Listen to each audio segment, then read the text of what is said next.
Welcome to Balaji ಮನೆ. ನಾನು ಗಾಯತ್ರಿ ವೆಂಕಟೇಶ್. ಇವತ್ತು ರುಚಿಕರವಾದ ನುಗ್ಗೆಕಾಯಿ ಮಸಾಲ ಮಾಡಿ ತೋರಿಸ್ತಾ ಇದ್ದೀನಿ ನೋಡಿ. ಮೊದಲನೇ ಬಾರಿ ನಮ್ಮ ಚಾನಲನ್ನು ನೋಡ್ತಾ ಇದ್ದರೆ ಪ್ಲೀಸ್ ಸಬ್ಸ್ಕ್ರೈಬ್ ಆಗಿ. ಯಾರೆಲ್ಲ ಈ ವಿಡಿಯೋ ನೋಡ್ತಾ ಇದ್ದೀರಿ ಅವರಿಗೆಲ್ಲ ತುಂಬ ತುಂಬ ಧನ್ಯವಾದಗಳು. ನಿಮ್ಮಲ್ಲಿ ಒಂದು ರಿಕ್ವೆಸ್ಟು, ನಮ್ಮ ಮಗಳದು ಒಂದು ಚಾನಲ್ ಇದೆ. ಅವಳಿಗೆ ಸಣ್ಣ ಮಗು ಇರೋದ್ರಿಂದ ಅವಳು ಚಾನಲ್ನ ಇದು ಮಾಡ್ಲಿಕ್ಕೆ ಆಗ್ತಾ ಇಲ್ಲ. ಅದಕ್ಕೋಸ್ಕರ ಆ ಚಾನಲ್ನ ನಾನೇ ಇದು ಮಾಡ್ತಾಯಿದ್ದೀನಿ. ಅದು ಹೆಸರು ಬಂದುಬಿಟ್ಟು ಸಿರಿ ಸಂಪ್ರದ ಹೋಮ್ ಅಂತ. ಇದರಲ್ಲಿ ತುಂಬಾ ವೀಡಿಯೋಗಳನ್ನ ಹಾಕಿದ್ದೀನಿ. ಎಲ್ಲವೂ ನೋಡಿ, ಹಾಗೆ ನೀವು ಸಪೋರ್ಟ್ ಮಾಡಿ ನನಗೆ. ಇದರಲ್ಲಿ ವೀಡಿಯೋಸು ಎಷ್ಟೊಂದಿದೆ ನೋಡಿ, ತುಂಬಾ ಇದೆ ನೋಡಿ. ಇದು ಮೊನ್ನೆ ಶಿವರಾತ್ರಿಗೆ ಹಾಕಿದ್ದು ನೋಡಿದು.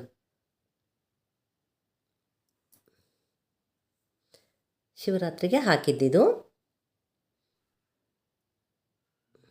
ಎಲ್ಲದೂ ಹಾಕಿದ್ದೀನಿ ನೋಡಿರಿ. ಟೂರಿಂಗ್ದು ಇದ್ರದ್ದು ಎಲ್ಲದೂ ಹಾಕಿದ್ದೀನಿ. ನಿಮಗೆ ವಿಡಿಯೋ ಬೇಕು ಅಂತಂದರೆ ಇದರಲ್ಲಿ ಪ್ರೆಸ್ ಮಾಡಿ, ಶಾರ್ಟ್ಸ್ ಬೇಕಂದರೆ ಇದರಲ್ಲಿದೆ ನೋಡಿ. ಇವೆಲ್ಲವೂ ಶಾರ್ಟ್ಸ್ ಬರುತ್ತೆ.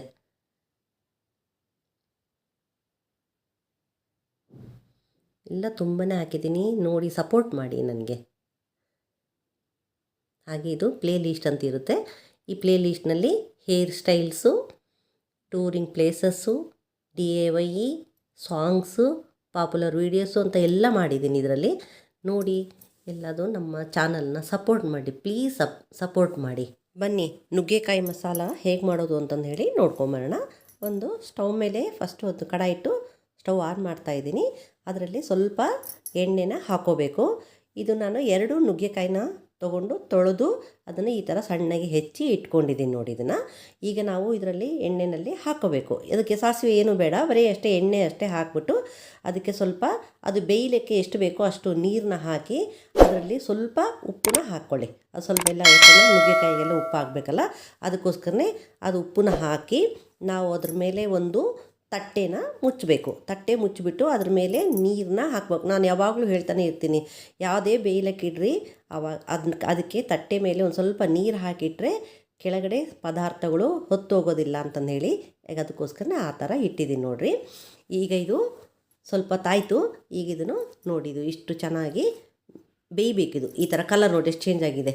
ಈಗಿದು ಮೆತ್ತಗಾಗಬೇಕದು. ಆ ಥರ ಬೇಯಿಸ್ಕೊಳ್ಳಿ, ಅಲ್ಲಿ ತನಕ ಬೇಯಿಸ್ಕೊಳ್ಳಿ. ನೋಡಿದು ಈ ಥರ ಮೆತ್ತಗಾಗಿದೆ ನೋಡಿದು. ಈಗ ನಾವು ಇದನ್ನು ತೆಗೆದು ಪಕ್ಕಕ್ಕೆ ಒಂದು ಪ್ಲೇಟ್ನಲ್ಲಿ ತೆಗೆದು ಇಟ್ಕೊಂಬಿಡೋಣ.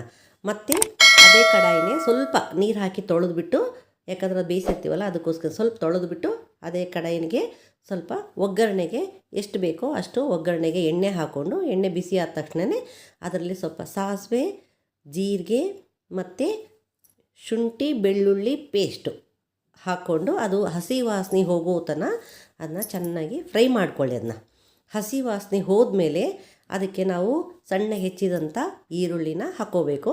ಅದನ್ನು ಅಷ್ಟೇ ಸ್ವಲ್ಪ ಬಾಡಿಸ್ಕೊಳ್ಳಿ.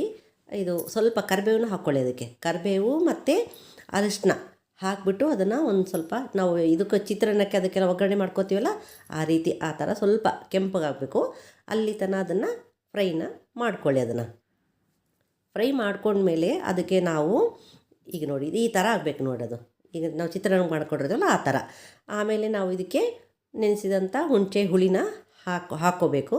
ಹಾಕ್ಕೊಂಡು ಅದಕ್ಕೆ ಸ್ವಲ್ಪ ಆಲ್ರೆಡಿ ನಾವು ನುಗ್ಗೆಕಾಯಿಗೆ ಹಾಕಿಬಿಟ್ಟಿರ್ತೀವಿ ಉಪ್ಪನ್ನ. ಅದಕ್ಕೆ ನೋಡಿಕೊಂಡು ನಿಮ್ಗೆ ಎಷ್ಟು ಉಪ್ಪು ಬೇಕೋ ಅಷ್ಟು ಉಪ್ಪನ್ನ ಅದಕ್ಕೆ ಹಾಕ್ಕೊಳ್ಳಿ. ಆಮೇಲೆ ಮನೆಯಲ್ಲಿ ಯಾವುದಿರುತ್ತೋ ಸಾಂಬಾರು ಪುಡಿ, ಆ ಸಾಂಬಾರು ಪುಡಿ ಮತ್ತು ಖಾರ, ಸಾಂಬಾರು ಪುಡಿನ ಖಾರ ಇತ್ತು ಅಂತಂದರೆ ಖಾರನ ಸ್ವಲ್ಪ ಹಾಕ್ಕೊಳ್ಳಿ.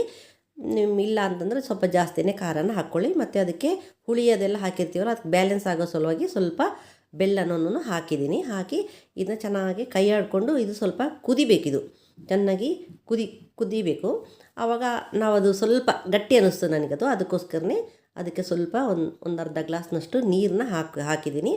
ಈಗ ಇದನ್ನು ಚೆನ್ನಾಗಿ ಕುದ್ದಾದಮೇಲೆ ಅದಕ್ಕೆ ನಾವು ಬೇಯಿಸಿಟ್ಕೊಂಡಿದ್ವಲ್ಲ ಆ ನುಗ್ಗೆಕಾಯಿನ ಇದಕ್ಕೆ ಹಾಕ್ಕೋಬೇಕು ನೋಡಿ. ಇದಕ್ಕೆ ಹಾಕ್ಕೊಂಡು ಇದೂ ಅಷ್ಟೇ ಆ ನುಗ್ಗೆಕಾಯಿ ಎಲ್ಲ ಮಸಾಲೆ ಹೋಗಬೇಕಲ್ಲ, ಅದಕ್ಕೋಸ್ಕರನೇ ಒಂದು ತಟ್ಟೆನ ಮುಚ್ಚಿ ಅದ್ರ ಮೇಲೆ ಸ್ವಲ್ಪ ನೀರು ಹಾಕ್ಕೊಂಡು ಬೇಯಿಸಿ ಚೆನ್ನಾಗಿ ಬೇಯಲಿಕ್ಕೆ ಇಡಬೇಕು ನೋಡಿರಿ. ಈ ಥರ ಕುದಿಬೇಕು ನೋಡಿರಿ. ಇದು ಎಲ್ಲ ಮೇಲ್ಗಡೆ ನೋಡಿ ಹಿಂಗೆ ಎಣ್ಣೆ ಬಂದಿದೆ ನೋಡಿರಿ.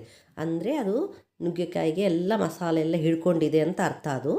ಈಗ ನಾವು ಅದನ್ನ ಒಂದು ಸಲ ಈ ಥರ ಎಲ್ಲ ಕೈ ಆಡ್ಕೊಂಬಿಡಿ ಅಂತಂದರೆ ಎಲ್ಲ ಹೊಂದ್ಕೊಳ್ಬೇಕಲ್ಲ, ಅದಕ್ಕೋಸ್ಕರನೇ. ಅದೆಲ್ಲ ಹೊಂದ್ಕೊಂಡು ಆದಮೇಲೆ ಅದಕ್ಕೆ ನಾವು ಹೆಚ್ಚಿಟ್ಕೊಂಡಂಥ ಕೊತ್ತಂಬರಿನ ಅದರಲ್ಲೇ ಹಾಕ್ಕೊಂಬಿಡಿ. ಅದನ್ನು ಹಾಕ್ಕೊಂಬಿಟ್ರೆ ಇಷ್ಟು ಟೇಸ್ಟಾಗಿರ್ತದೆ ನುಗ್ಗೆಕಾಯಿ ಮಸಾಲ, ಮಸ್ತ್ ಇರ್ತದೆ ನೋಡ್ರಿ. ಅದು ಅನ್ನದ ಜೊತೆಗೆ ಅದಕ್ಕೆ ಊಟ ಮಾಡ್ಬೋದು, ಅನ್ನದ ಜೊತೆಗೆ ಊಟ ಮಾಡ್ಬೋದು, ಸುಮ್ಮನೆ ಸೈಡ್ ಡಿಶ್ ಆಗಿನೂ ಉಪಯೋಗಿಸ್ಕೋಬೋದು. ತುಂಬ ಚೆನ್ನಾಗಿರ್ತದೆ. ಒಂದು ಸಲ ಟ್ರೈ ಮಾಡಿ ನೀವು ಮನೆಯಲ್ಲಿ. ಹೇಗಾಗಿದೆ ಅಂತಂದು ಹೇಳಿ, ನೀವು ಮಾಡಿದ ಮೇಲೆ ನೀವು ಹೇಗಾಗಿದೆ, ನಿಮಗೆ ಟೇಸ್ಟ್ ಹೆಂಗೆ ಅನ್ನಿಸ್ತು ಅಂತಂದರೆ ಕಮೆಂಟ್ ಮಾಡಿ ತಿಳಿಸಿ. ಇದನ್ನು ನಾನು ಒಂದು ಸರ್ವಿಂಗ್ ಬೌಲಿಗೆ ತೆಗಿತಾ ಇದ್ದೀನಿ ನೋಡಿರಿ. ಇದು ಈ ಥರ ಇರುತ್ತೆ, ತುಂಬ ಚೆನ್ನಾಗಿರ್ತದೆ. ಒಂದು ಸಲ ಟ್ರೈ ಮಾಡಿ. ಈ ವಿಡಿಯೋ ಇಷ್ಟವಾದಲ್ಲಿ ಲೈಕ್ ಮಾಡಿ, ಶೇರ್ ಮಾಡಿ. ಹೆಚ್ಚಿನ ವಿಡಿಯೋಗಳಿಗಾಗಿ ನಮ್ಮ ಚಾನಲನ್ನು ಸಬ್ಸ್ಕ್ರೈಬ್ ಆಗಿ.